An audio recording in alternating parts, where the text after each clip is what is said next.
Celtic Stuff Live.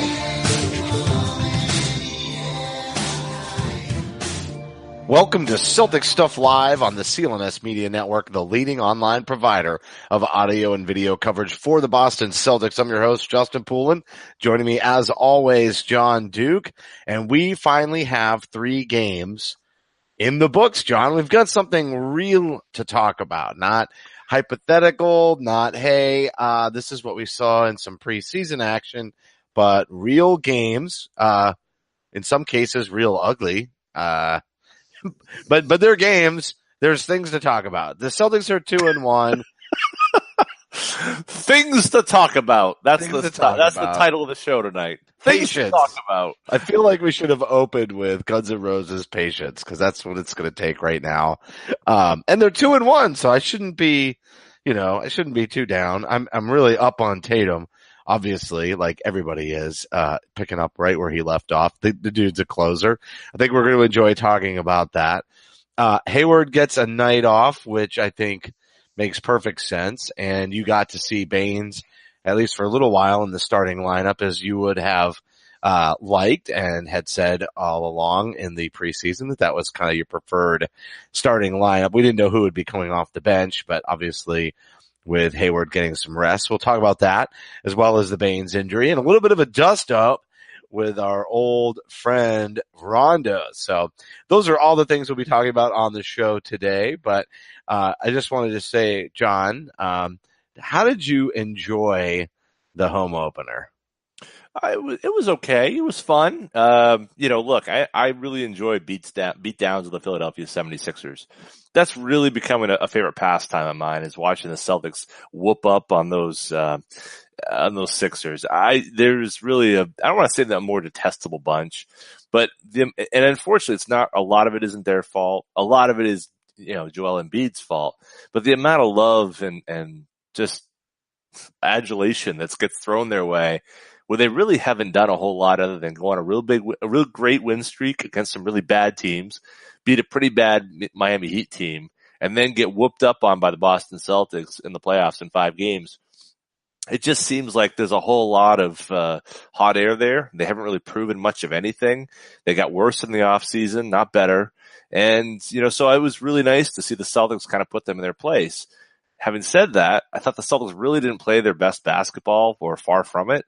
You can really see that this is a team that's got a long way to go as we kind of pull out to the bigger picture of the full week and what we've seen in the 3 games. I think this is I think it's a work in progress. I feel a lot better being on this side of things for the Celtics than probably like a lot of your neighbors are feeling who are Sixers fans. I'm sure they're not feeling nearly as good, nor should they. But the Sixers are 2-1 now, right? They're 2-1 now, and you kind of think, like, even the way you saw the game go in Toronto, there's just something about that home opener that's supposed to be special for the home crowd, and you want them to see a win, because you want them to be all excited that they paid those crazy tickets and ticket prices, and you want them to come back. And so these home openers, I'll just say, it's a factor, and I'll leave it right there, Mike Munger. But it's a factor. And so at the end of the day, do you like that? Only a handful of people are going to know that reference. Not a handful, a lot of people, but either way, I know Mike's listening. I'll get a tweet tomorrow. But at the end of the day, it's a factor kicking off the season. Philly might not have liked the way that game went, but they are 2-1. And I do expect them to be at the top. We did our predictions last week. But the other thing that I think, really kind of, stands out to me is also Al Horford, because he's in mid-season form right now. His defense and his rotations and, when to pick his spots is even better than it was last year already. I'm really impressed with what an anchor he is. We saw it in the postseason last year too, but he's been an enormous anchor for this team as things have been kind of ugly. And, even Kyrie had a decent stat line against the Knicks, but you can just see he's not fully back either. Just, Hayward had a really nice game against Toronto in general, and they really kind of needed him too, but wasn't, wound up getting pounded down the stretch. I think the Raptors kicked up a little extra gear to close out that game and take home the win, which is crazy. But with all of that, on the horizon. You actually have to be really encouraged that when it gets all coming together, that it is what we thought it would be. But somebody like Al Horford, again, you gotta take your hat off to him, because as these other players get good, we're all gonna forget about him again, like we always do. Yeah, he's been steady. I mean, I thought he had a good game Friday night against Toronto in some respects. I thought he was outstanding in the opener. Al is he's there, and I think he's going to allow things to be better. To me, it's a question of like identity, and it's really hard for this team to find its identity offensively because, one, they're missing a lot of shots. Right now, they're 28th in field goal percentage. That's not good. So they've got to get better. They will get better. They will make shots.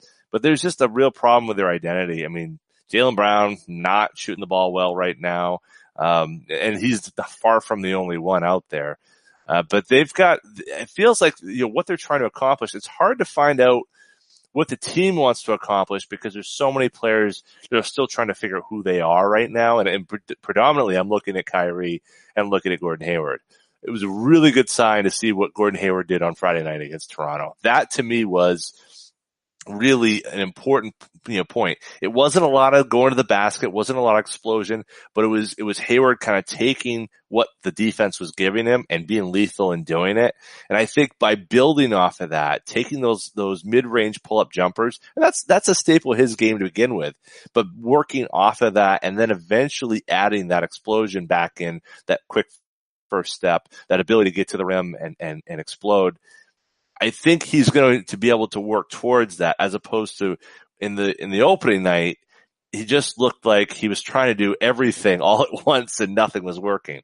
Kyrie, that's a different story, but I felt good about where we are with Gordon Hayward. Well, also his growth is rebounding, and you saw in the next night what Tatum was doing with the Knicks, and the Knicks had a pretty beefy front lineup there too, and we were rolling small once Baines went out with the injury. So I was really encouraged by the rebounding of Tatum and definitely of Hayward. And I feel like the second chance opportunities seem to be coming around with some of those longer rebounds. I really hope they keep up that pace or that habit, because we didn't see it against Toronto so much as we did against New York. But it would just be great if they could grab some of those longer rebounds. I'm going to tell you something about Jaylen Brown in the second too, but yeah, Kyrie is just not even hitting some of his easy ones that you expect him to throw down, the 3-pointers, especially where he's actually got space. It's amazing that, they're there, but they're not going in.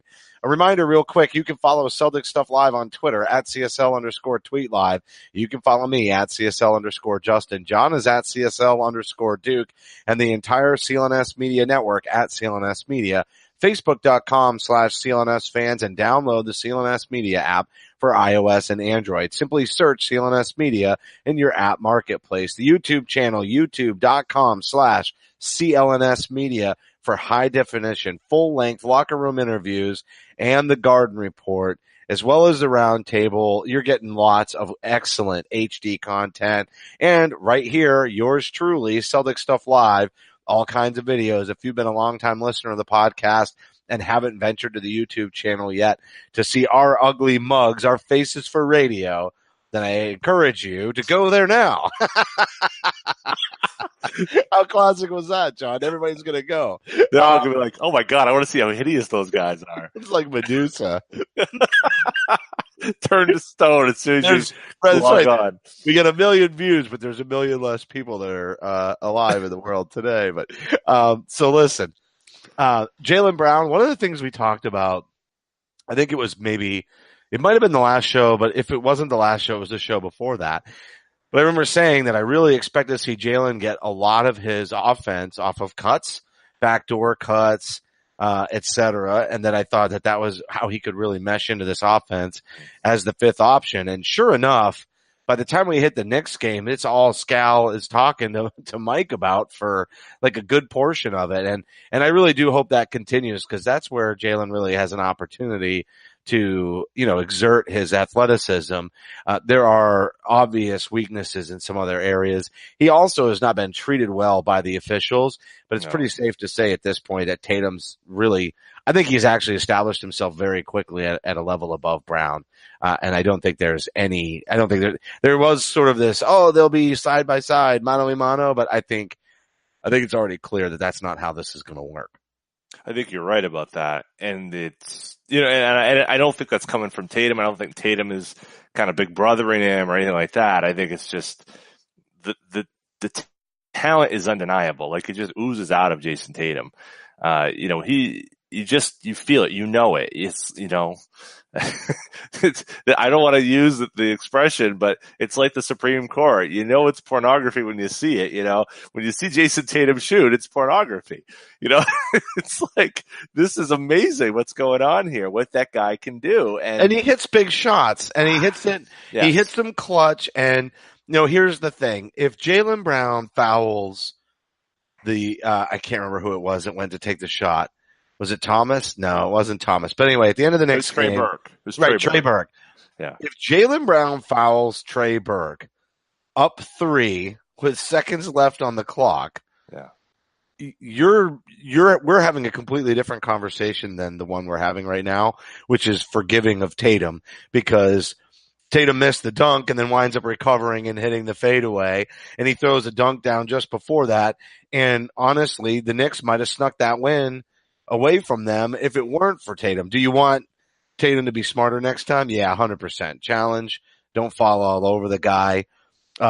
Still sort of like a early in your career kind of mistake. Totally. But at the end of the day, because of everything he'd done leading up to that, it's forgivable. I think Jaylen Brown would be getting a lot of heat right now if he'd done that. Even with the missed free throw, I think he'd be taking a lot more heat, and Tatum's just gonna get it swept under the rug. Well, I think it's, one thing, as you said, Jaylen is so dependent upon the passing and everything else working for the Celtics offense.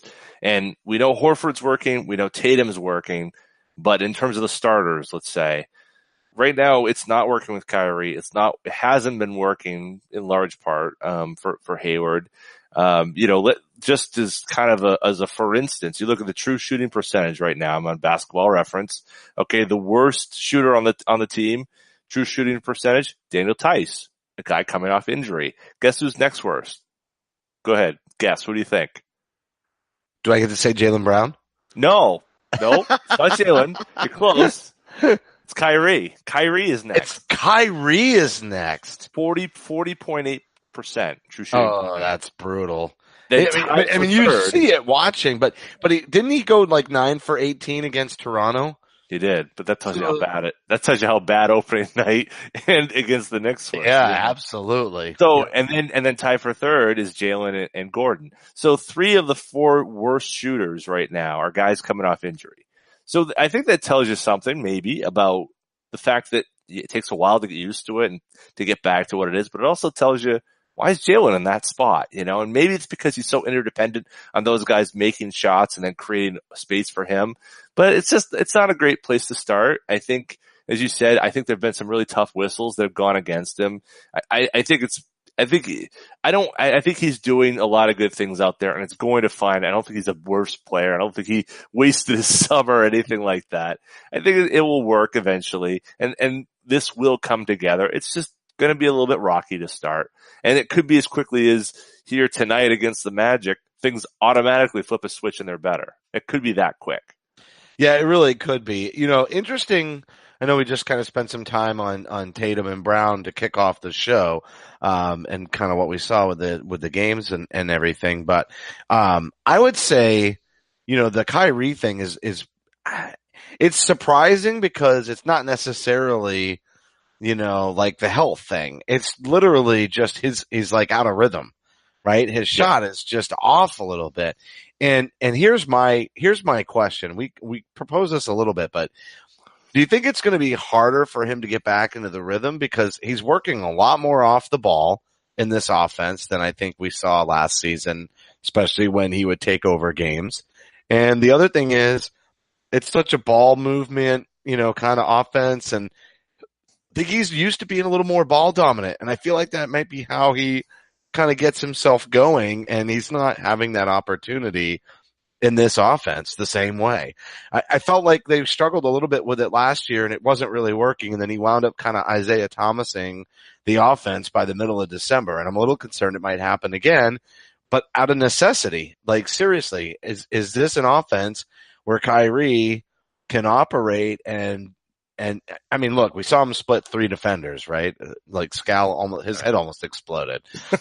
But seriously, like that talent is there and he could take over games, but how ready is he to do it with that outside shot when I mean, do you think maybe he just gets a little rusty in general?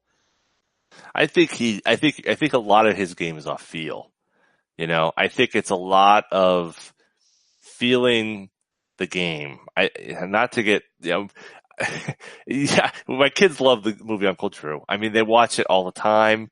We were riding back from a travel basketball game this weekend and it's on the back. And there's a lot of that game, a lot of that is like, it's written as if I could hear him saying those words in, you know, interviews and whatnot. It's so much about the feel and the flow of the game for him. I mean, you look at how many of those little shots, those little, you know, he's at the cup and he's just, you know, rolling it this way and flipping it that way and the in-between shots. Like he's missing the threes, and that particularly opening night, that really stood out as like, whoa, where's the, you know, he wasn't getting to the rim. He's been getting to the rim, but even those in-between shots where he had that great feel, it's just off. Like you said, the timing, you know, and I think that is the thing for him, is that the more he plays, that should come back. I think it's just getting But that. do you think that he needs to motion, dominate in the offense to do it? I don't think he does. I think he's taking himself out. Personally, I think it was a good point. He's withdrawn in terms of his usage. I mean, he's not even, let's see, he's second in the team in usage rate, but he's like not that much further ahead. Guys like Aaron Baines, Gordon Hayward, Marcus Morris. So, I mean, it's not like he's second, but nobody's really lead dogging it like crazy. Right. Where is he at defensively? Here's, I don't know if you can pull up.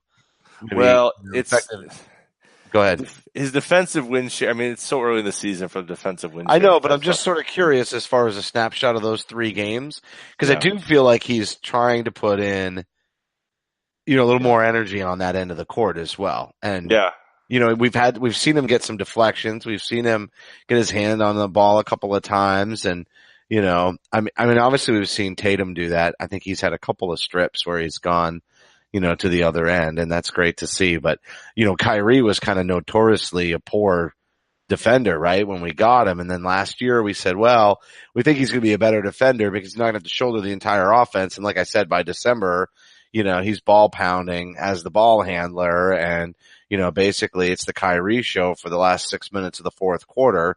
And I feel like we're trying to do the same thing at the start of this year. Now, that may have been somewhat of a necessity last year because of all the injuries, and I don't even think they really fully knew what they had in Tatum even by then, right? As far as like clutch shooting, I think they might be able to sustain it this year where, you know, due to injuries, maybe they didn't feel like they could and they put the ball back in his hands. But, you know, this team is not notorious. Statistically, this team was a great defensive team last year, and you know, I wonder if there may be improvements to his game, and that's another reason why they don't want him to be quite so ball dominant, because it gasses a guy. Right. Well, his net rating is minus 10, which would be the worst in his career so far. You know, he's got it actually, in terms of his defensive net rating would also be the worst, but not like. He had a 109.7 in 2 years ago. It was last year in Cleveland. He's at 110 right now. He's really hurting himself right now is on the offensive side. His offensive rating's 100, which, you know, would be almost 10 points worse than last year, 16 points worse than 2 years ago in Cleveland. So it's really essentially the difference between the two is we're losing 10 points a game when he's on the floor. Yeah, and offensive, and you can really point almost directly to those shooting numbers. You know, if he's hitting, you know, I'm just looking at the raw numbers here. You know, if he's hitting at a rate of, Right now he's shooting, 4 threes a game and making .7 of them. If he hits 2 of those, I mean, the percentages start flipping around really quickly. So Yeah. it's so early, and the percentages, it's like small sample size. Like, don't get too freaked out about that. But clearly, through 3 games, Kyrie Irving is not the Kyrie Irving we were used to a year ago. And Well, and that's all I was really there's a trying to say. deficit there. Not that he won't be. And again, yeah, absolutely small sample size and, all of that and Yeah. shaking the rust off and coming back from injury. We can do that, over and over. I want you to do this. We're going to talk about a couple of our sponsors real quick, but when we come back, I'd like to transition that to Hayward and kind of take a similar snapshot and see how he's rebounded. I get it. It's only 2 games. You know what I mean? But what do his numbers look like? Again, I know it's small. It doesn't mean anything yet, but just reflection of the time played would be good to see, through these first couple of games, shaking the rust off. So, hey, Boston sports fans, do you want to get killer seats to see your favorite team just for the price of a beer or a large pizza? I bet you're tired of paying all of the inflated markups from brokers or last minute convenience charges. So you end up paying courtside prices for those nosebleed seats. Give me a break. Go to 1in100.co. That's 1in100.co. Feeling lucky? Try it out now. There's no other place online that's doing online raffles to win tickets to events. It's a totally new way to score tickets to your favorite events and a new way to score Boston Celtics tickets. The cost to potentially score tickets with 1in100 is a small fraction of the actual ticket price. Score a pair of tickets for less than the cost of a beer. Your first raffle ticket is free after you sign up. The experience of using 1in100 is extremely fun and exciting, from picking your lucky number to the feeling of potentially scoring premium tickets. Feeling lucky? Try it. 1in100.co. That's 1in100.co. And I also have to tell you about Robinhood. This is a new sponsor for us, and it's something that I've been interested in trying for quite some time. Robinhood is an investing app that lets you buy and sell stocks, ETFs, options, and cryptocurrencies, all commission free. This non-intimidating way for stock market newcomers to invest for the first time with true confidence. I have friends that have been encouraging me to invest in cryptocurrencies, and now I've finally done it with Robinhood's easy to use app. Other brokerages charge up to $10 for every trade, but Robinhood doesn't charge commission fees. Trade stocks and keep all of your profits. Learn how to invest as you build up your portfolio and discover new stocks and track favorite companies with a personalized news feed. Custom notifications for price movements so you never miss the right moment to invest as well. Robinhood is giving listeners a free stock like Apple, Ford, or Sprint to help build your portfolio today. Sign up at celticstuff.robinhood.com. That's celticstuff.robinhood.com. Okay, John. Again, 2 games only for Hayward, but I feel like I just want to kind of make the comparison. 2 players coming back from injury. I realize Kyrie's got an extra game under his belt, but let's just see the comparison there if we can. Well, and I think, again, it's 2 games, not 3. So, and I'm not going to try to, be overly specific about what that really means. But when you look at how the team performed in Toronto compared to how the team performed against the Philadelphia 76ers, and particularly Gordon Hayward, I think that's very instructive. I mean, Gordon was 6 for 13, 1 for 3 from 3. He had 14 points. He was a minus 11 on the night. Okay. 7 rebounds. So he was doing a lot of things. Certainly mentally, you can kind of picture. Defensively, he had a lot of steals in that opening night win over Philly. But in terms of the numbers, right? So now looking like, okay, well, how does he feel in the aggregate? Basically, you figure out how he fits with everything else. So we talked about the shooting percentage, obviously not shooting well opening night. But, as you look at the bigger picture here, he's actually, defensively, he actually shows off pretty well. It's not like he's, his net rating is kind of, well, it's basically 0. It's 0.1. It's 90.7 and 90.8. It was -10? -10. And So, keep in mind that New Yorking was very much, I'm not no. saying it was even for him, Yeah. What was Kyrie's net in the New York game? Do you have that right in front of you? I don't have it in front of me right now. I can get it, but I can take a peek at it. I'll pull that up. But my point being is, that game, I think it still washes out. So Hayward was, through two games, one not very pretty one. His mhm. net rating is almost a complete wash, whereas Kyrie we know is a -10. What about what did you say his defensive 90.7. So 90.7, 90.8. So it's almost, versus like I a said, 110? I mean, it's just not right. even comparable. Yeah, right. Exactly. I mean, it's night and day difference, you know? So So that just tells you how far Kyrie can come. And I yeah. think he can come back to that point. He should be able to come back to that point faster than Hayward. So yeah. And so your answer, in terms of how he did against the Knicks. So his net rating, he was a 92 offensive rating and a 103 defensive rating. So, and the numbers on Basketball Reference don't yet include the third game in terms of that net rating, I think. So, but that's consistent with where he's been for the other three as well. So he's a negative. It's really on the offensive end. I mean, defensively, he seems to be doing at least an adequate job. It's offensively where he's really falling short. Did you just tell us where? Sorry, I was looking up Kyrie's net rating for the next game, the plus minus. Yeah, I just said it was You did 11. say no, it's -13. That's why I got confused. According to the NBA app, it was -13 for Kyrie. Okay.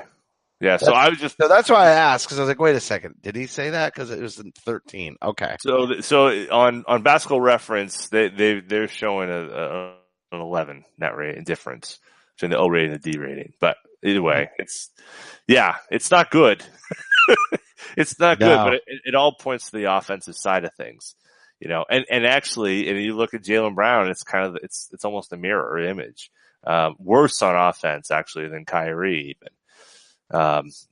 So, and really, you go against the Orlando Magic, that really should be an opportunity for Kyrie Irving to go off. Trey Burke should have been a reason for him to go off. So he's a step slow. He's definitely not where he wants to be right now, I wouldn't think. And I'm not sure what the key is that unlocks it for him. It seems like, and this is my impression, is that particularly in that Philly game, he's really trying to get everybody else going, trying to facilitate that. I think he needs to be inward, and I think you were kind of talking about this, is really be more ball dominant. I think he really needs to be Kyrie Irving. They need to get him going and then get everybody else going. So that way it just establishes something. It seems like the team right Well, he now, opens it it up needs an for everybody identity. else. Yeah, it Without needs an him, identity. It opens up everything for everybody else. He's got to be aggressive. yeah, So, staying with Hayward, though, are you concerned a little bit at all? That second night of a back-to-back, obviously they play again. By the time people listen to this, it'll be tonight, right? Monday night. So, right, they had a back-to-back. They had one day off, which is kind of weird because they play the first night and then they have what, like 4 nights off, 3 nights off, and then they have a yeah, game, and then they have 3 nights off, then they have back-to-backs, one day off, and then another game. And at least this one's finally at home, but the back-to-backs were both away. And yeah, it's Toronto, New York. It's not too much of a, travel pattern there, but still just seems like kind of a bizarre schedule, and that's just the way it goes to start out the year. But it makes sense for him to have gotten the rest, especially against what I would consider to be a definite lesser team. Maybe not, I don't think that they meant to squeak out a 2-point win at the last second, but the Knicks being, an opportunity, and we know they're going to try to do this throughout the season to maintain health. But are you concerned about Hayward at all? Because we heard a little bit about the back, and now they're saying maintenance on the ankle with this rest. Maybe if they had a couple more days off, they would have wound up playing him in the back-to-back or not. I think he needs regular time, but I kind of like the way he played and the way he's moving around. I'm not concerned. I'm expecting his ankle to react and sort of say, whoa, I haven't been in this kind of through this kind of wear and tear for a while. But we know that sometimes these players do suffer setbacks throughout the year, and hopefully it wouldn't happen this soon. But any concern there at all for you, or do you think the team's just going to manage this and take their time with it and make sure that he stays strong? Well, I think there's a little bit of concern in that, there really was nothing mentioned that they'd worry about back-to-backs to this point. It seemed like that there were no limitations in terms of back-to-backs. And then the first back-to-back they have, they're like, well, no, actually he's not going to play. That does seems a little strange to me. They announced it well ahead of time. It wasn't like he showed up to the arena and they're like, well, we're actually going to sit him down. And he played well Friday night. So I think had he not played well Friday night and then they sat him down, I'd be more concerned. The fact that he had a good game against the Raptors and then they sat him down makes me think, well, maybe that is rest. It's preventative. To have a back-to-back so early in the season is kind of tough. I'm interested to see less how they play against Orlando. Then I really am interested to see the OKC game on I think that's Wednesday night, because that will give them an opportunity, couple days off, get back in the gym, get a practice in, or two, and then, kind of recoup. Looking back to last year after Hayward's injury, they had the next night they played in Milwaukee, and then they had a little bit of a breather before they went and played Philly. I think that's what they need is they just need that breath maybe to just be, okay, all right, where are we? Where are we going? Because it just seems like since, the season opener, like they need to just figure that out and See, maybe it's rest, but it's maybe funny. I disagree. I go the other way. I think they need to play more. I think we've seen that with this team over and over and over, where those long extended bits of rest tend to mess with them. Are they in conditioning shape for those back-to-backs? Not necessarily, but I think there's like, if they give people the night off, you get guys like Scary Headband Terry get a little bit of like, extra minutes and things like that. I'd almost rather see that and keep all of those guys fresh and keep pounding them away and keep pounding away because, typically a good amount of rest is an issue. As a matter of fact, I almost feel like that Orlando game tonight is going to be phenomenal. I think it's going to be a very well played game for the Celtics. I think we're going to like that, but then all of a sudden they get Tuesday and Wednesday off again. I'm not so sure about the Thunder game and how ready they'll be. It kind of depends, but I don't think time off has ever been kind to this team. Talk about injuries though. We've got the Baines injury as well. We have to talk about that. We've got to talk about the dust up. We can talk about, kind of our predictions for the week to wrap up the show. But I see what you're saying about the Thunder. It's definitely a little bit of a test. I'm not sure. Is Russell Westbrook back yet? I know he wasn't ready to start the year on opening night. Is there a timetable? Yeah, he played Sunday night. So he did play. All right. So he's good to go. He's back. Yeah. So that will definitely be a huge test for the Celtics. And maybe it's one of those where, we know Marcus liked to raise his game against the Thunder, down in OKC, right? So this could be another spicy one. Who knows? We'll see. But the Baines injury, I know we don't have any update on it yet. But somebody did tweet at me. I think it was Byron Solomon said during the game on Saturday night, and I didn't get to watch it till Sunday morning, but he said, it seems like this starting lineup almost has a little bit better flow and it's a little bit smoother with Baines. I know it's just the Knicks. I don't want to make too much of it, but I know how you feel about that. Byron's a smart man. Yeah. And Baines is dropping threes. Like, we saw that in the preseason. I was like, well, let's not get too carried away with it. The truth is he is a little carried away with it. Like, he's starting to fall in love with that shot. He's going to take it, but it's actually a threat. He's making them, and the ones he's missing are, falling right into the back of the cylinder. They're doing the bounce out. Like, it's actually, he looks a little Al Horford-esque the way his shooting motion is kind of funky. It's not the same style, but it's got a similar funk to it. But are you a little concerned about him being injured and missing some time? Because that does put a lot of load on Al Horford, especially, when you're trying to do defensive rotations coming in off the bench. Really, Yabu got a little bit of run. I know you like to see that. I do. I thought he did great, actually. I thought Yabu was New York is a tough team. With Cantor is a guy who really can score in the post. He doesn't do a whole lot on the other end, but he can score in the post.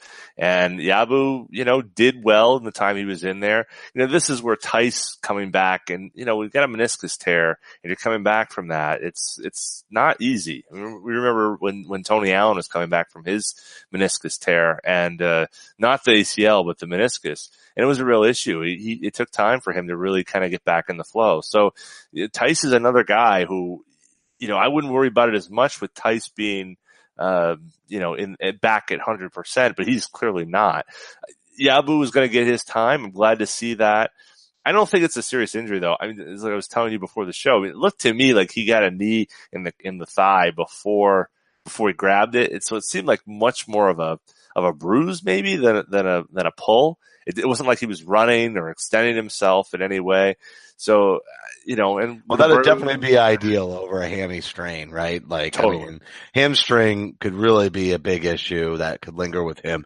He's a pretty big, tough guy. So I think if it's a bruise, we'll find out pretty quick because he'll be out there. If it's a hamstring, those take down the biggest and toughest of guys. That's just the way it goes. Absolutely. Bigger they are, harder they fall. Yeah. And I think, Yabu, I think he showed in the preseason he's ready for some minutes too. I think this is a great opportunity for him. And to be without Baines is a real issue, especially with so much that's unsettled. But defensively, they're actually playing pretty well. If you look at, again, we're going by numbers that are really early. They're second in defensive rating right now, so they're doing great. I mean, that's not, they're doing what they need to do on the defensive end, I think. It's not pretty. It's not great. I think they have a long way to go, but offense is really, I think, where the struggles are. And it was last year too, which is weird. It's weird because there's so much potential offensive power, built into these lineups. And like we talked about Jalen, I mean, seriously, he's like the fifth decoy. How he's not getting 3 or 4 alley-oops a game along the baseline is like really surprising, actually, especially because of how much they pull people away from the basket. Yeah, but you know what it is too, is like you're going up against a lot of try-hard teams right now. Like, I mean, look how hard the Knicks are playing that game, right? I mean, do you think the Knicks are going to be trying that hard when they're, 20 games below 500? Great point. Early on, everybody's trying, right? Eventually, like, these teams realize who they are and they just kind of settle into that mediocrity. It's almost like the worst thing in the world to play a bad team early in the year because they still Do you think Vonleh will stay good? Because no. Hell no. There was some smooth to his game, which was really funny, Yeah. All right, let's hit the Rondo, Chris Paul, Ingram scuffle. It's funny too because there's definitely some bad blood between Chris Paul and Rondo. Always has been. And always has been. And the two, that was the big rumored trade. They wound up drafting Rondo, but originally that was the big rumored trade that Danny was going to ship Paul Pierce out of town and bring in Chris Paul. And, I'm sure that doesn't tie into it at all for Rondo, but it's just an interesting sort of, that didn't happen. And then along came Rondo and he won a championship with the Celtics as a second year player, right? Second year? Yeah. Second year player. And, just very interesting. I don't know where Ingram gets off getting into the mix, shoving people, etc. But Chris Paul puts his hand in Rondo's face. And I think that's what surprised me. Like when I first saw that, I wasn't watching the game, but when it first popped up on my phone, that there was this fight, right? And the first thing I'm expecting is that Rondo took the first shot.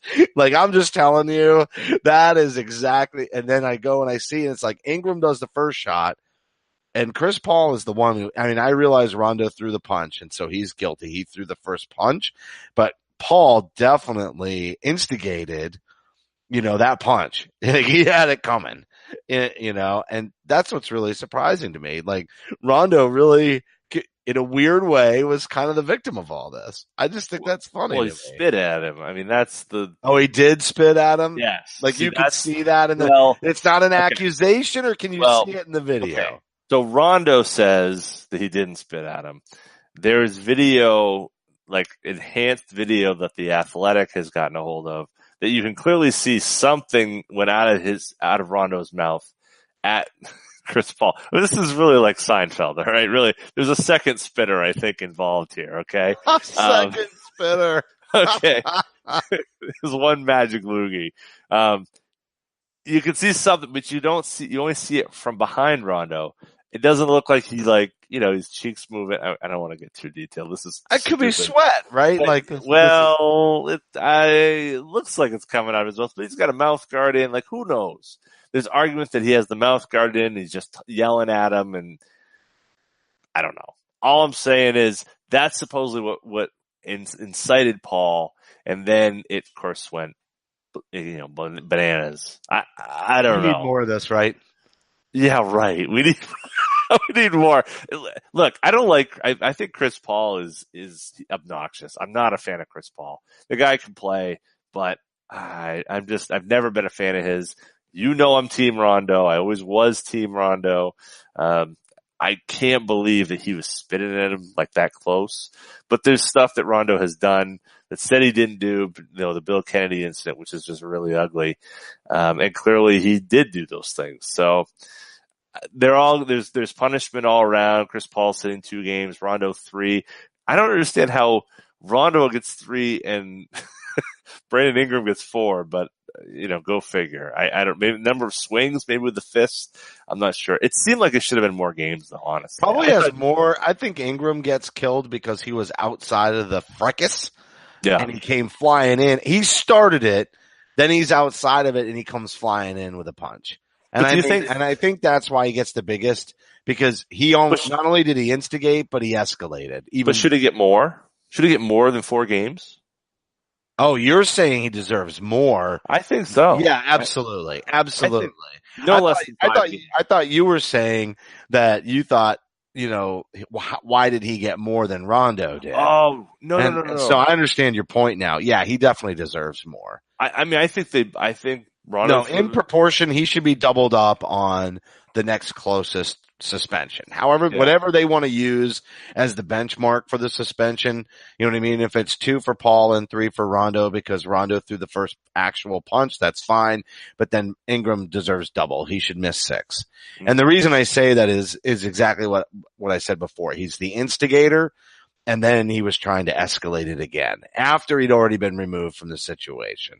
So, Rondo gets one, Rondo did one thing in there, right? But Ingram did too. So it should be doubled up. 100% agree with you. Yep. Totally. It doesn't make the league look good. It's a dumb thing. I mean, come on, guys. I still love it. I like it. I want to see more Scrappy. I don't want to, I want more Scrappy. But the thing is, dude, is like, then you got to see LeBron, who's the opponent, right? And he's got his arm around Chris Paul. He's like, dude, relax. We're buds. This is early in the season. It doesn't need to be like this. Like, I miss the Dominique Wilkins and Larry Bird era. I miss, a little bit of that, feistiness that gets a little out of control here. I don't miss the Palace. Don't get me wrong. I don't miss the Palace, but I miss a little bit of this. You know what I mean? And John, you're on mute. But I am sorry. I leaned on top of the button and it turned off. You guys should have seen him though. He was rocking. I was. I had so much good stuff to say. Oh man. Well, let's do our predictions and wrap the show. We're just about at the 45-minute mark, or we will be in a minute.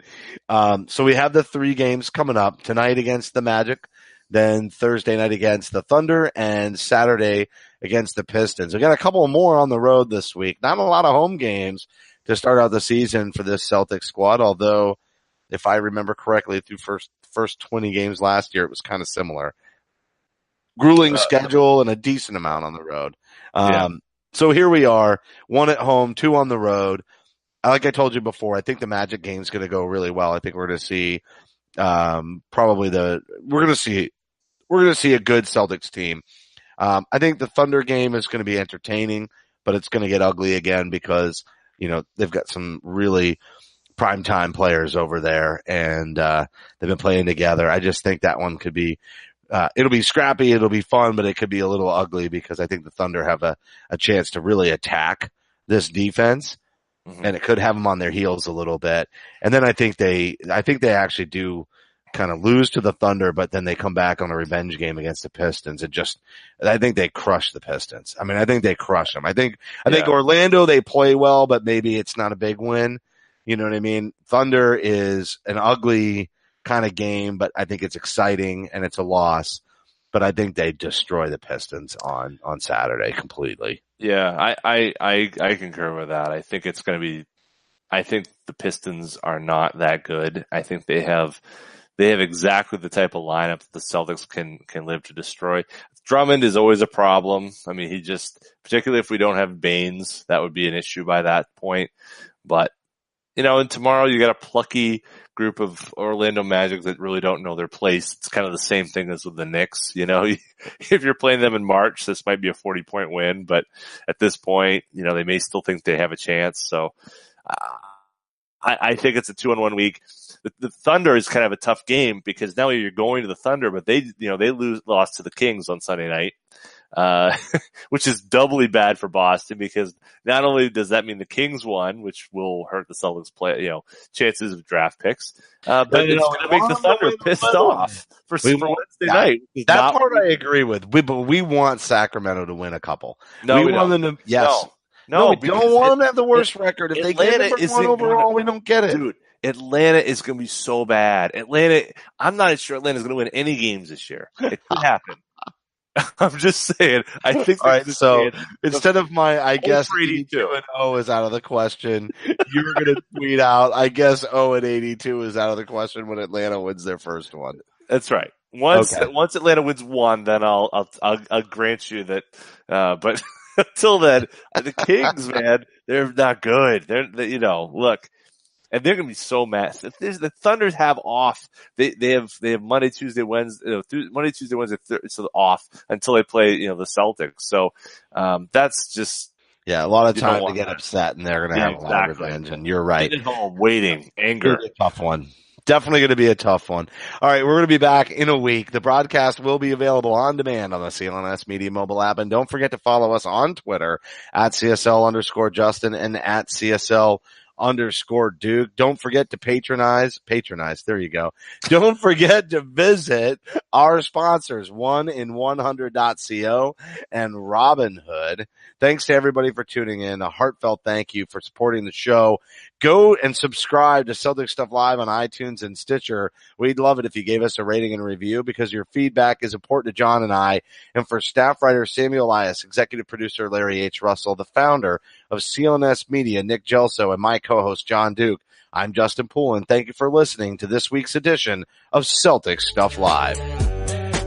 Celtic Stuff Live.